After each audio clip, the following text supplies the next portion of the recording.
ভাই, আমার মা অনেক অসুস্থ, অনেক কষ্ট হচ্ছে। আমি কি করি? আমি তো কিছুই বুঝতে পারছি না। আমি কোথাও বলতে পারছি না। তুই কোথাও খোঁজ নিয়েছিলেন?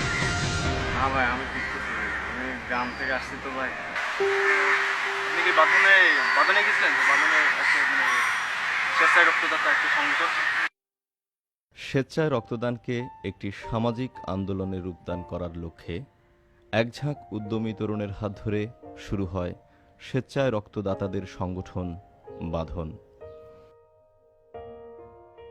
বিনামূল্যে রক্তের গ্রুপ নির্ণয়ের একটি ছোট কর্মসূচির মাধ্যমে ১৯৯৭ সালের ২৪ অক্টোবর যে বাঁধনের সূচনা হয় কালের পরিক্রমায়, বর্তমানে এর কার্যক্রম ২৫টি জেলার ৩৯টি শিক্ষা প্রতিষ্ঠান, ৭টি জোন, ৯৫টি ইউনিট ও ৮টি পরিবারের মাধ্যমে পরিচালিত হচ্ছে। বাঁধন স্বপ্ন দেখে সেদিনের, যেদিন বাংলাদেশের প্রতিটি মানুষ তার নিজের রক্তের গ্রুপ জানবে এবং স্বেচ্ছায় রক্তদানে এগিয়ে আসবে।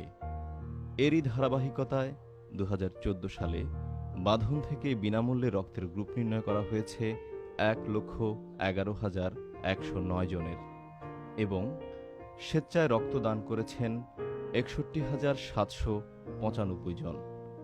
বাঁধনের নিজস্ব কোনো ব্লাড ব্যাংক না থাকলেও রোগীর চাহিদা অনুযায়ী ডোনার সংগ্রহ করে রক্ত জোগাড় করাই এর প্রধান কাজ।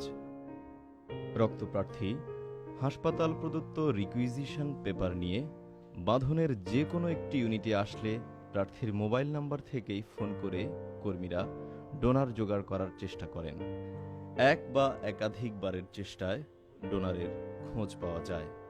একটি দেখা যায় যে ব্লাড ক্যান্সারের রোগীর জন্য রক্তটা ম্যানেজ করতে হচ্ছে, তিনি অনেক আশায় থাকেন যে এখানে আসলে ব্লাড পাওয়া যাবে। আসলে আমরা আমাদের সর্বোত্তম চেষ্টা করি, আমরা ব্লাডটা ম্যানেজ করে দিতে পারলে খুব খুশি হই। এর পরের কাজ ব্লাড ট্রান্সফিউশন সেন্টার বা বিটিসি এর। প্রতিষ্ঠার পর থেকেই তুমুল বেগে এগিয়ে চলা এই প্রতিষ্ঠানটি সঙ্গত কারণেই তার গতি শ্লথ করতে বাধ্য হচ্ছে। এখানকার যে বিটিসি রয়েছে সেখান থেকে শুধুমাত্র এক ধরনের রক্ত উপাদান সরবরাহ করা সম্ভব, যা চিকিৎসা বিজ্ঞানের ভাষায় হোল ব্লাড নামে পরিচিত। যে উপাদান লাগবে, যখন লাগবে, যতটুকু লাগবে, এইটা তৈরি করে দেওয়ার জন্য একটা আন্তর্জাতিক মানসম্পন্ন সেন্টার দরকার। সেই কারণে আমাদের ব্লাড ট্রান্সফিউশন থেরাপির সঙ্গে, প্র্যাকটিসের সঙ্গে এই ব্লাড ট্রান্সফিউশন সেন্টারটা খুব জড়িত। এমন অনেক ডোনার আছেন যারা বাঁধন বিটিসিতে রক্তদানে আগ্রহী, কিন্তু এখানকার বিটিসিতে বাকি ৮ ধরনের রক্ত উপাদান সরবরাহের যান্ত্রিক সুবিধা না থাকায় সম্মানিত ডোনারগণ রক্তদানের আগ্রহ হারান। দেখুন, আমি তো ডোনারের সাথে কথা বলেছি। যেহেতু রেড সেল, আমাদের এখানে তো রেড সেল করা যায় না। ডোনার আবার এখন ছাড়া ব্লাড দিবেন না। আপনি ধৈর্য হারাবেন না, আমরা আমাদের সর্বোচ্চ চেষ্টা করছি।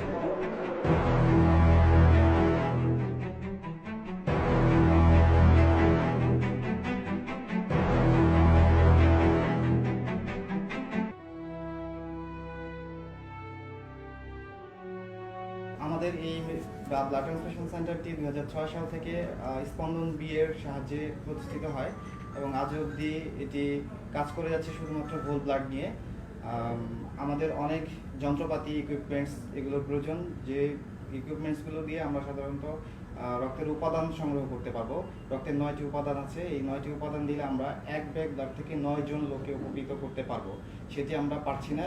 আমাদের এই ইকুইপমেন্টগুলো যদি আমরা সংগ্রহ করতে পারি তাহলে আমাদের এই ট্রান্সফিউশন সেন্টারটি আরও উন্নতর এবং আধুনিক সেবা প্রদান করতে পারবে। আমরা ট্রান্সফিউশন সেন্টারটি মাত্র 3 ঘন্টা পরিচালিত করে থাকি। 24 ঘন্টা পরিচালিত করার জন্য আমাদের ওই সমস্ত হেভি ইকুইপমেন্টস প্রয়োজন। একের রক্ত অন্যের জীবন, রক্তই হোক আত্মার বাঁধন।